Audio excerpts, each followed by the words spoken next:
আবেদ, শত বছর আল্লাহর ইবাদত করেছে।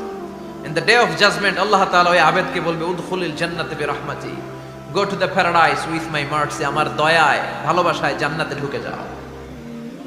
ওই আল্লাহর ওলি বলবে বালবি আমালি, আল্লাহ আমি আমার আমল দিয়ে যেতে চাই, আপনার দয়া দিয়ে জান্নাতে যাওয়া লাগবে কেন? আমি নামাজ তো কম পড়ি নাই, জিকির তো কম করি নাই, তাহাজ্জুদ তো কম পড়ি নাই। আল্লাহ বলবেন তাই?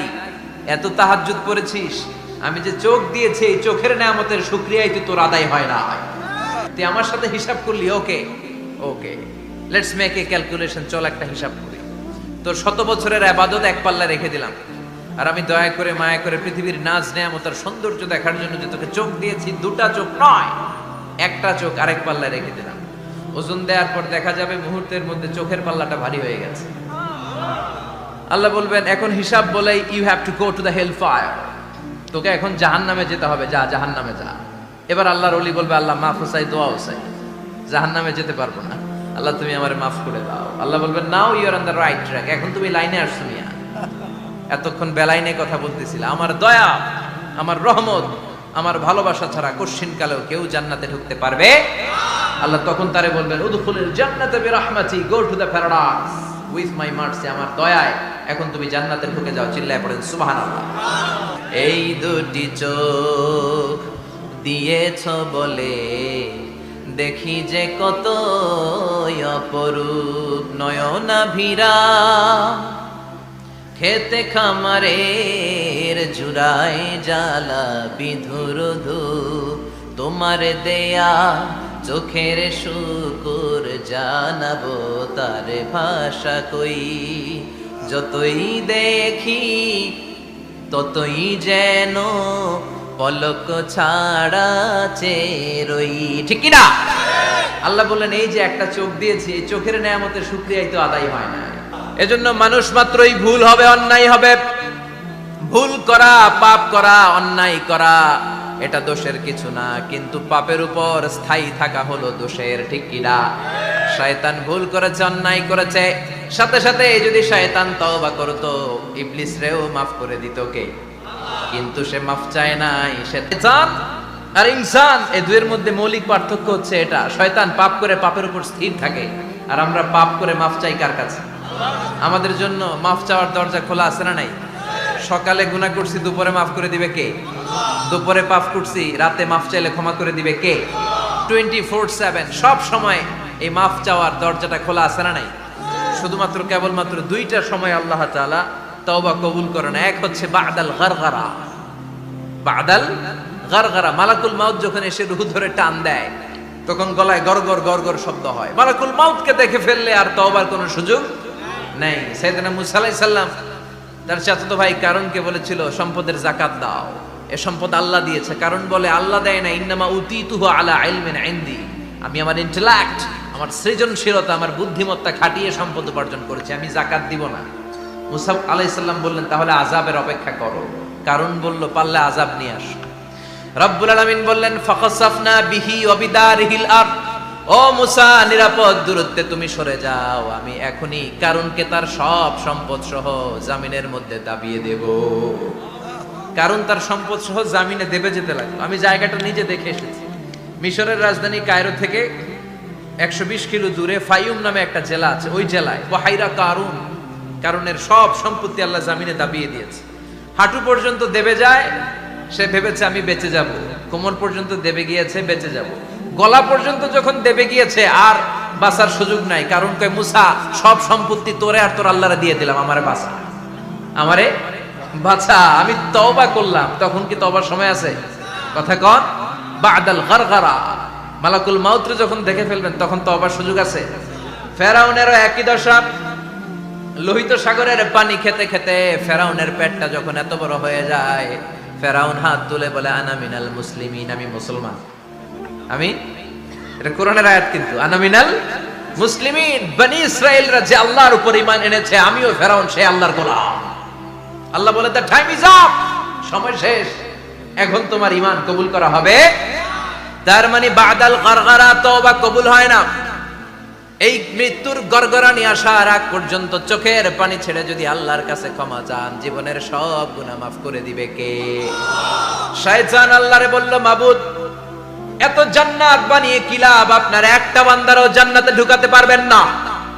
আমারে বানিয়েছেন জাহান্নামী, আমি আমার সর্বোচ্চ চেষ্টা দিয়ে আপনার সবগুলা বান্দারে জামাতে জাহান্নামে নিয়ে একসাথে ঢুকবো।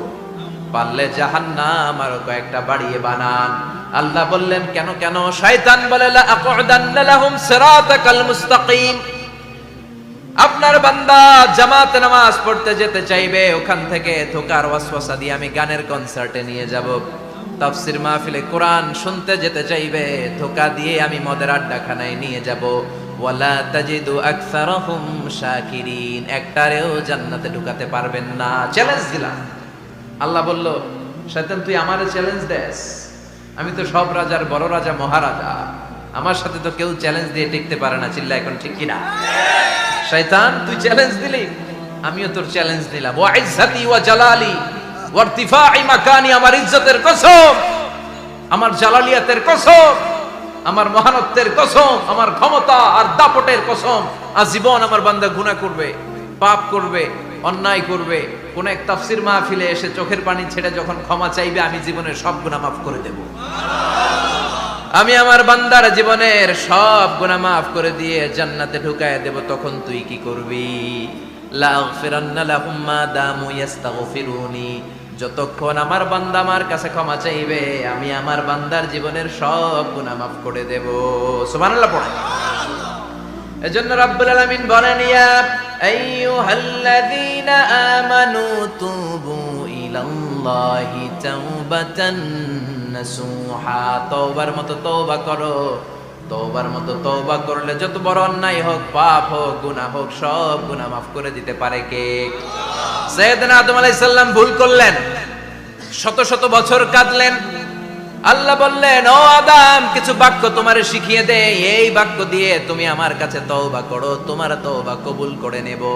সাইয়েদনা আদম বললেন, রব্বানা, পড়েন, রব্বানা যালামনা আনফুসানা ওয়া ইল্লাম তাগফির লানা ওয়া তারহামনা লানাকুনান্না মিনাল খাসিরিন। ও আল্লাহ, আমি জুলুম করেছি নফসের উপর, ভুল করেছি, অন্যায় করেছি, অপরাধ করেছি। আপনি যদি ক্ষমা না করেন আমি শেষ হয়ে যাব। লানাকুনান্না মিনাল খাসিরিন, আমি ক্ষতিগ্রস্তদের মধ্যে শামিল হয়ে যাব। ঠিক কি না? এই আয়াত দিয়ে, এই দোয়া দিয়ে যখন সাইয়েদনা আদম তাওবা করলেন, মুহূর্তেই তাওবা কবুল করে নিয়েছে কে? আমরাও যদি পাপ করি, অন্যায় করি, আমাদেরও পাপগুলো মোচন করার একজন আছে না নাই? তিনি গাফিরিয যাম কাবিলিত তাওব। ওনার কাজই হচ্ছে গুনাহ মাফ করা। শয়তানের কাজ ওয়াসওয়াসা দেওয়া, আমাদের কাজ পাপ করা, ওনার কাজ মাফ করা। আল্লাহ ডেকে বলে, গোলাম, তোরা যদি পাপ না করতি আর বারবার মাফ না চাইতি, তাহলে তোদেরকে ধ্বংস করে দিয়ে জমিনের বুকে এমন একটা জাতি আমি বানাতাম যারা পাপ করতো আর মাফ চাইতো, আর আমি মাফ করতাম। সুবহানাল্লাহ পড়েন। মাফ করতে আল্লাহর বড্ড ভাল লাগে, চোখের পানি দেখতে আল্লাহর বড্ড ভাল লাগে, কায়মনো বাক্যে কেউ দোয়া করছে এই দৃশ্য দেখতে আল্লাহর ভালো লাগে। চিল্লায় বলেন সুবহানাল্লাহ। এজন্য পাপ আমাদের যত বড় হোক, আমাদের জন্য মাফ আছে না নাই? দুইটা সময়ে তাওবা কবুল হয় না। এক নাম্বার হলো বাদাল গারগারা, মালাকুল মাউতকে দেখে ফেলেছেন, রূহ ধরে টান দিবে, তখন তওবা করলে কবুল হবে। আরেকটা হচ্ছে বাদা তুলুইশ শামসি মিন মাগরিবিহা, কিয়ামতের আগ দিয়ে সূর্য আর পূর্ব দিক থেকে উদিত হবে না, এটা পশ্চিম দিক থেকে উদিত হবে, তখন তওবা করলে কবুল হবে। তখন তওবার দরজাকে বন্ধ করে দিয়েছে কে? এজন্য আমরা যে কোনো পাপই করি না কেন, পাপ হয়েই যেতে পারে, আশা হারানোর কারণ নাই। Never lose hope, never give up. মুমিন কখনো আশা হারায় না, মুমিন কখনো নিরাশ হয় না। মুমিনের আশা ভরসা একটা সত্তার উপরে। চিৎকার করে বলতে হবে, তিনি কে? এজন্য পাপ হওয়ার সাথে সাথে আমরা তওবা করব কার কাছে? বিশ্বনবী বললেন, কিছু কিছু কাজ আছে এগুলো হয়ে যাওয়ার পরে দেরি করা যায় না। এক নম্বরে নামাজের ওয়াক্ত হলে দেরি করা যায় না, ঠিক কিনা?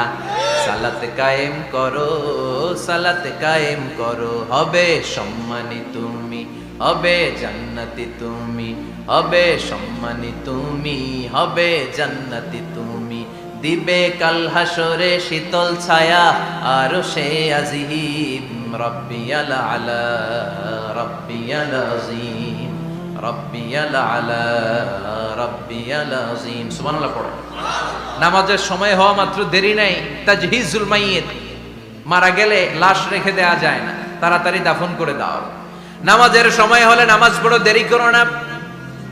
মানুষ মারা গেলে দাফন করতে দেরি করো না। বান্দা যদি পাপ করে ফেলে তওবা করতে দেরি করো। এজন্য পাপ করার সাথে সাথে তওবা করার দরকার আছে না নাই? এখন তওবা যে করব, কোন সিস্টেমে করব? কোন সিস্টেমে?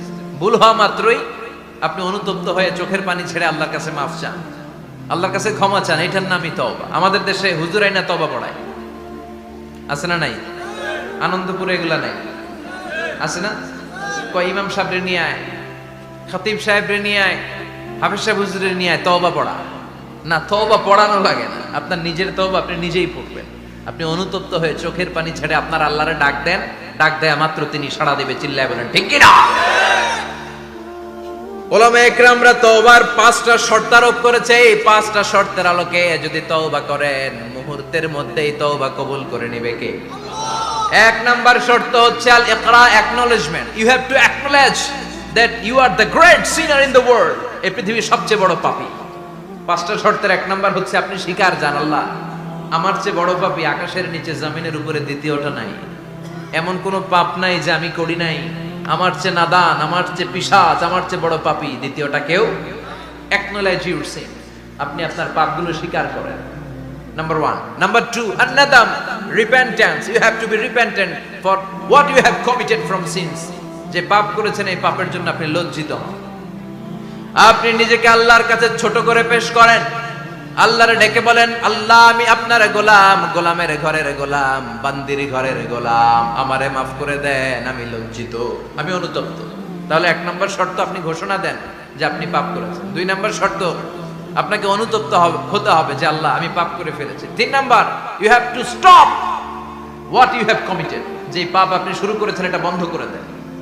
আপনি সুদের জন্য সুদ খাইছেন, আল্লাহর কাছে তওবা করলেন, আবার সুদ খাওয়া চালিয়েও যাচ্ছেন, এই তওবা কবুল হবে? সুদ খাওয়া আগে বন্ধ করেন। আপনি ঘুষ খেয়েছেন, এই ঘুষ খাওয়ার কারণে আপনি আল্লাহর কাছে তওবা করলেন কিন্তু ঘুষ খেয়েই যাচ্ছেন, এই তওবা কবুল হবে?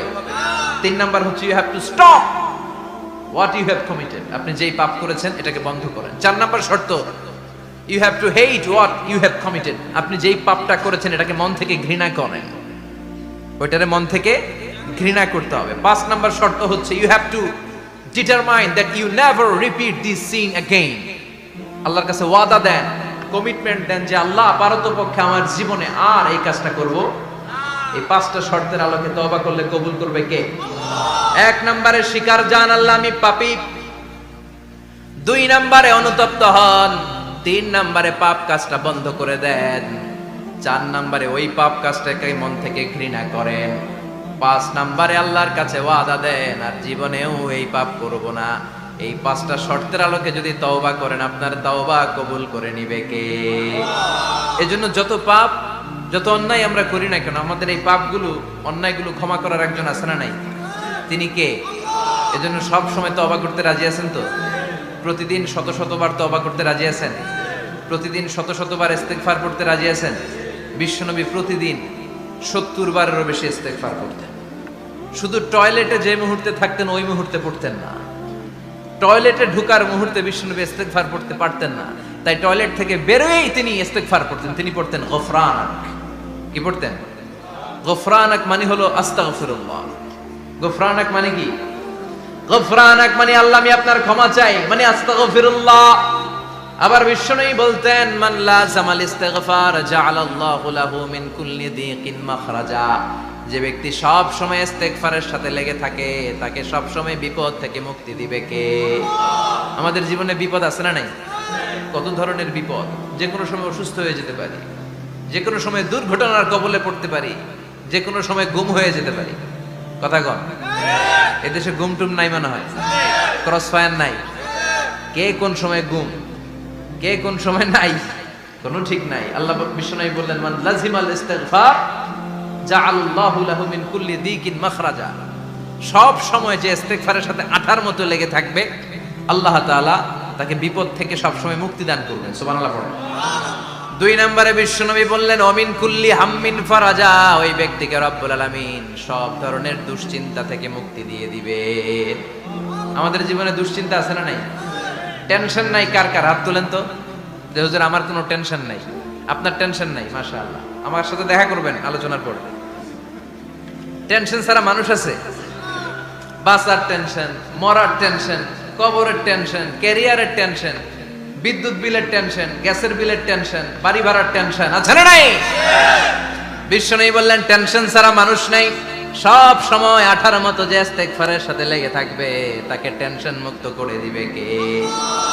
3 নাম্বার, ওয়ারযুকহু মিন হাইসু লা ইয়াহতাসিব, এমন জায়গা থেকে আল্লাহ তাআলা রিজিকের ব্যবস্থা করে দিবেন সে কল্পনাও করতে পারবে না।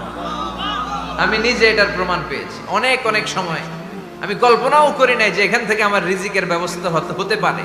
এমন পরিমাণে রিজিকের ব্যবস্থা এসেছে, 2 হাতে নিয়েও কুলাতে পারি নাই। এজন্য সব সময় চলতে ফিরতে উঠতে বসতে ইস্তিগফারের সাথে লেগে থাকার দরকার আছে না নাই? আবার বিশ্বনবী বললেন সদা সর্বদা যারা সব সময় ইস্তিগফার করবে আল্লাহর পক্ষ থেকে কোনো আযাব গজব তাদের উপর পাকড়াও হবে না। ওয়া মা কানাল্লাহু মুআযযিবাহুম ওয়া হুম ইস্তাগফিরুন। সুবহানাল্লাহ। যতক্ষণ তুমি ইস্তিগফার পড়বে আল্লাহর পক্ষ থেকে প্রোটেকশন আছে না নাই?